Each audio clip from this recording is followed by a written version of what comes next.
what I need to do better on is referencing some of the documents that I use in my arguments. I continuously reference this GenCost report that is done by the CSIRO, which is basically the Commonwealth's National Science Agency, right? And the reason why I keep reporting to this is because this is a very credible way that the government is informed on how the Australian power system should operate, and basically forecast, what is viable and what direction we should go in terms of our energy market and stuff like that. And they work in correlation with the AEMO, which is the Australian Energy Market Operator. So the GenCost report is basically, the government always references it and goes back to it when they're making decisions about anything to do with energy, right?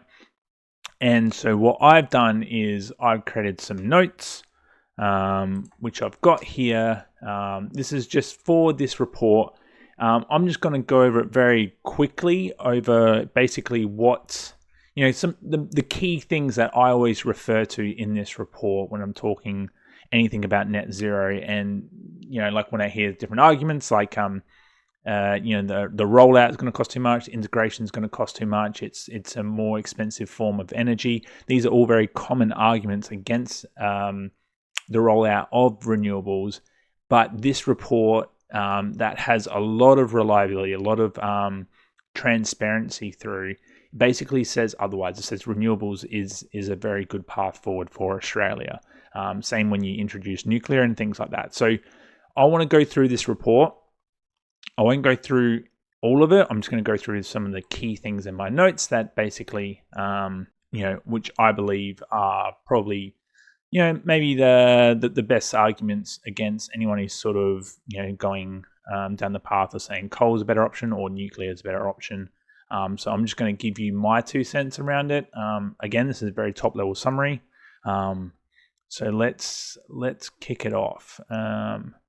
So I guess when looking at the CSIRO and AEMO, who are the energy market operators, they've developed this report, and the best thing about this report is the fact that it is all they are very transparent. They publish all of their report, all their findings, all their statistics, everything. And if you don't agree with it, you can do your own analysis on what they use. And every year they do an annual report. This is a 24-25. There was 23-24 that introduced nuclear because there was a lot of recommendations to start including nuclear. So they do listen, and it is both public and private stakeholders. So that's why this is such a credible bit of information.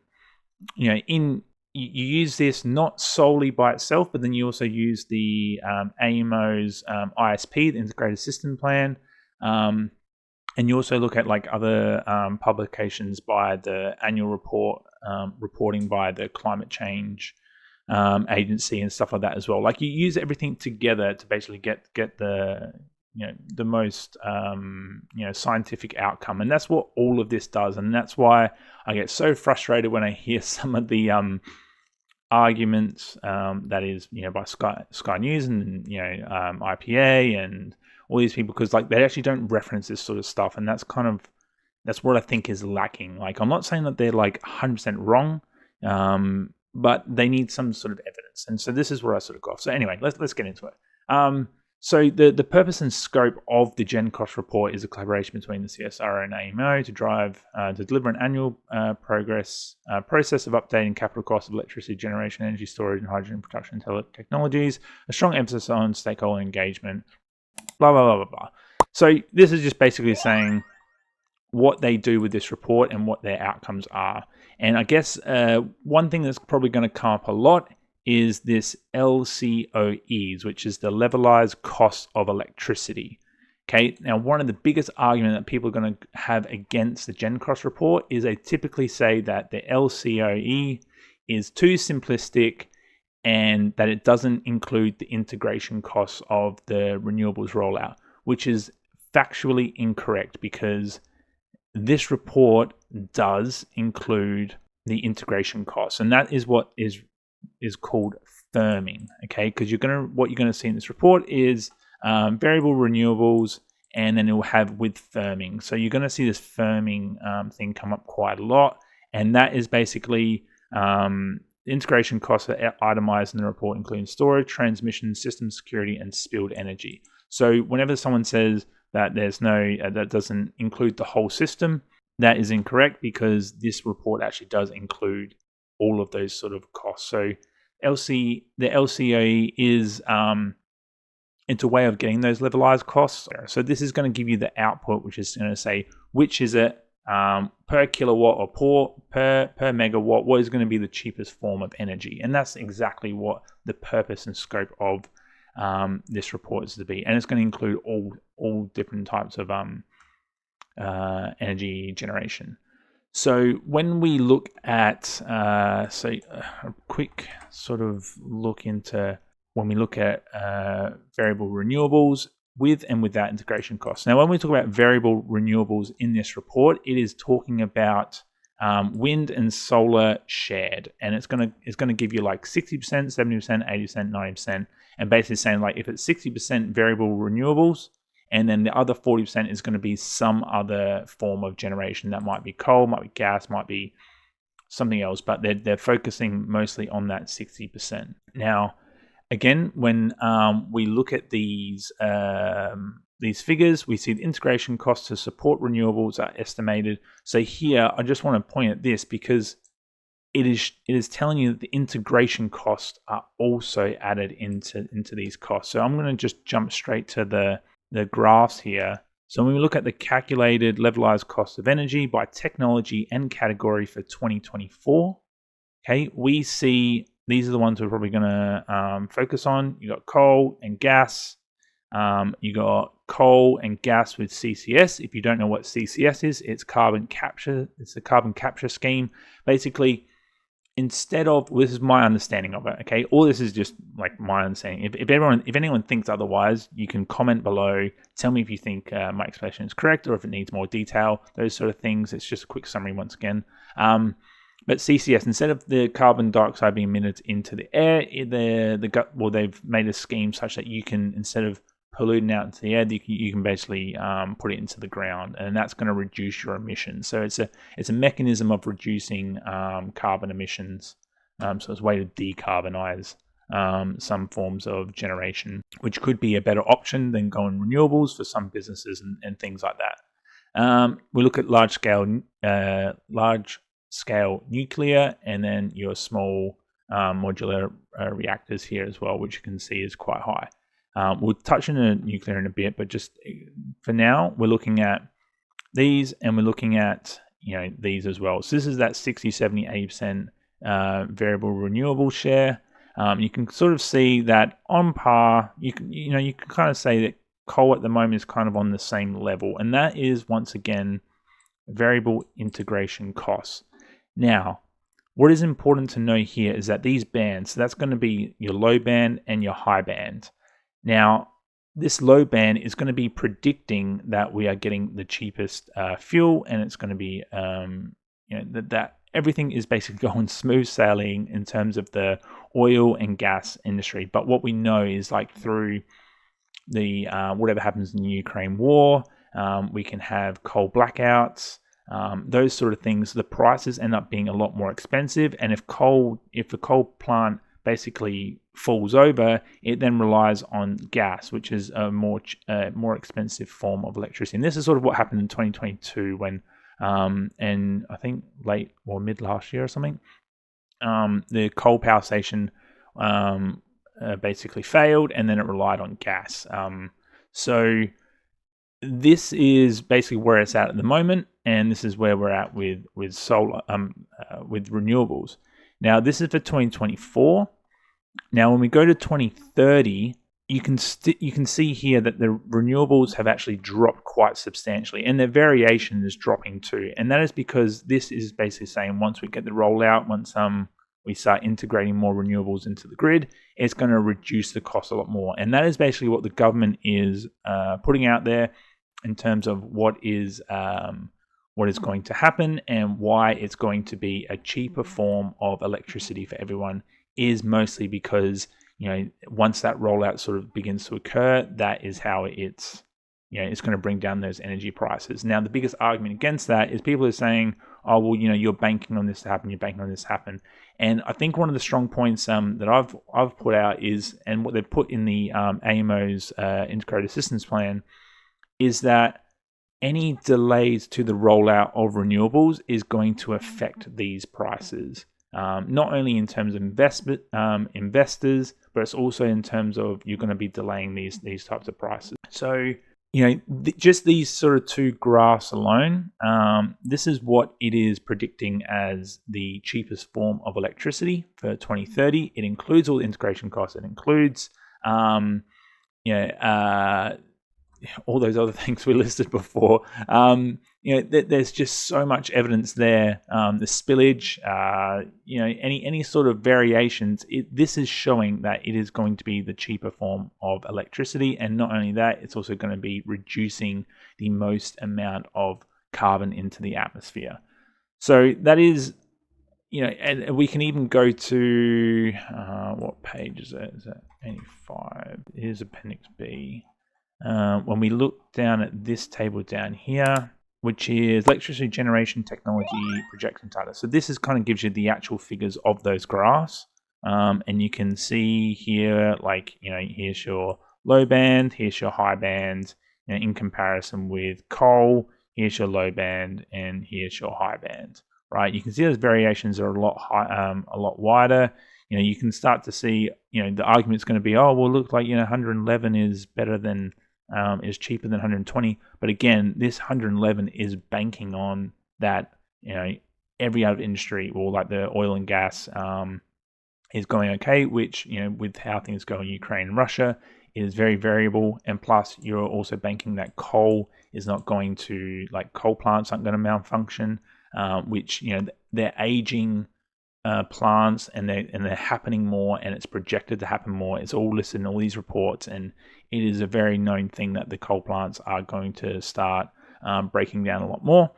And then when we look at 2030, we can start to see that this is when it's all going to pay off. So once again, this report isn't to be used alone, but you've got everyone. You've got the ISP that's saying the exact same thing. You got the CCA that's saying the same thing. You got the International Energy Agency that's saying something similar as well.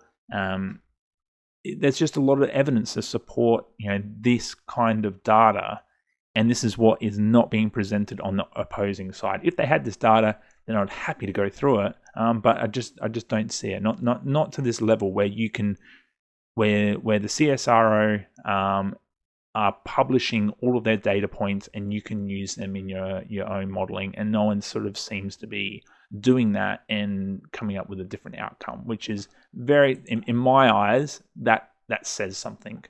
Now, when we look at the notes, what is integration? I kind of touched on the integration, a bit prematurely, but where's key assumptions?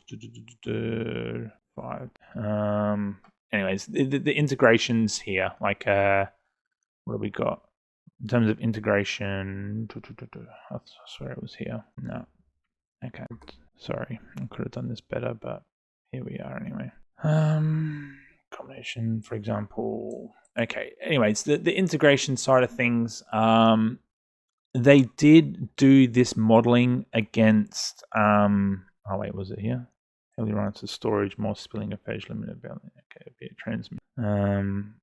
Here you go. The cost of renewable energy zone transmission expanding, shares increasing, transmission costs, storage costs, spillage costs. So the integration kind of, it is touched on here in terms of what they're considering, and what additions are these kind of expansion costs and all of that. These are all. It's all implemented into these results. So when someone says this is just to tackle the targeting point of the debate point that that it doesn't include integration costs, when it really does, and it does it to a very, very high extent. Another thing that the this report also touches into is that it actually does this modeling and it applies it against 9 historical weather years. So it's looking at different, you're going to have like high cloud cover, you're going to have high rain cover, you're going to have like all these different historical events in Australia that actually happen. They also applied the same modeling against that data, which is huge, because it's doing a full analysis in terms of like different case scenarios. So it is, again, it's proving its robustness just through the means of stress testing the data. It is stress testing the model. It is doing its best. It's putting its best foot forward to basically show you what is the cheapest form of electricity from 2024 to 30, and it also does 2040, 2050, 2060 as well in the back of the appendix, and it all shows that renewables is going to be the best outcome for us moving forward. Okay. Probably another thing to touch on that I know is going to get a lot of traction in this summary, if someone wants to pick on it, is the nuclear. Okay, so we're looking at the nuclear deep dive. Now, let's go to page 12. So here they touch on and they go into a lot of detail around the nuclear technology. And the reason why is, as I've said before, every year this report gets, that they do a new annual report, and nuclear was suggested to be investigated, and they did that. So again, that sort of shows that, whenever there's new technologies, when there's new requests or requests for informations to come out, they're doing it, okay, and they're being very transparent about it, which shows a lot of credibility and a lot of reliability in the model and data sets too. So, and again, like, they publish everything, so I don't understand why, if you're going to debunk the renewables rollout, why you wouldn't basically point to this and say this is where they're wrong. If they are, there's still the possibility that they could be wrong, but otherwise. So when it comes to nuclear, I do think that large scale nuclear has its benefits, and this report even shows that it's going to be a cheap form of electricity compared to what we have now, and it's more like its lifetime is more between the 30 and 60 years, instead of renewables that where some are showing like 10 to 15 year refurbishment sort of life cycle. But the thing is that Australia doesn't have the capacity to roll out large scale nuclear. It hasn't done its R&D. It hasn't got the skills. It hasn't got the people to work on it. And it's just not really something that, if we want to achieve the 2030 net emissions reduction targets, the large scale nuclear, it shows that we won't have anything until 2040, which is going to be way too late, and it might not even work. We could get 10 years into the project and then something terrible happens. There's lots of things that can go wrong. So the more realistic and achievable goal, if anyone knows anything about SMART goals, there's realistic and there's achievable, and renewables has a better way of marking out the project milestones, has a better way of marking out the cost, it has a better way of marking out the rollout, it is more achievable on a year-to-year basis than nuclear would be, and we actually have the skills for it, and we have the investment there for it too. So I'm not rolling out that like nuclear is just not possible. It's more or less, it's probably just not possible with the goals that we have at the moment in terms of net zero. So that, I think you can probably dive, if you want to go more on nuclear, I think that's that's fair enough. You can comment below in terms of like what you might want to see from this report in terms of the nuclear side of things. I think SMRs are kind of really not a good investment, and I don't think anyone is sort of going down that way. We've got so much more investment from regarding renewables. And there's people tend to understand renewables a whole lot more in terms of the industry. And Australia can actually become a global leader in renewables. And this is what I've always said, is that if everyone was on board and we went 100% renewables, we could get a lot more investment, we could build up a lot more skills, we'd create more jobs, we could be a global leader in renewables if everyone was on the same page. And that could bring manufacturing, that could bring more engineering, it could bring more breakthroughs in terms of technology if everyone was on the same track. But the problem with a lot of the rhetoric against net zero, I think it's going to damage that quite a lot. And I think we are starting to see that in some of the investments that are pulling out. Is a big chunk of it is the fear of net zero not being rolled out. So of course investors aren't going to invest in something that the public aren't going to hold on to, and it's not going to return a profit and that sort of stuff. I think there's a big discussion to be had there. I won't dive into it now because this was only meant to be quick, and I think we're already 20 minutes into it. So anyways, this is the sort of stuff that I believe is very, very strong for net zero. If you disagree, if you have found some things in this report that just don't stack up, let me know in the comments below. If there's something that you want me to dive more into, comment below. Tell me what you think. Where do you sit in terms of the GenCost report? I'm thinking about doing something similar to this for the ISP. Let me know if you think that this was helpful. Probably another thing is to know, I'm not a guru in this. I'm just trying to make sense of all the madness that's out there. So always do your own sort of research. Always go into it. Always challenge anything you hear. That's the approach I'm going through. Come along this journey with me. I'm trying to do my best in terms of being as detailed as possible. And comment below anything that you think would be helpful.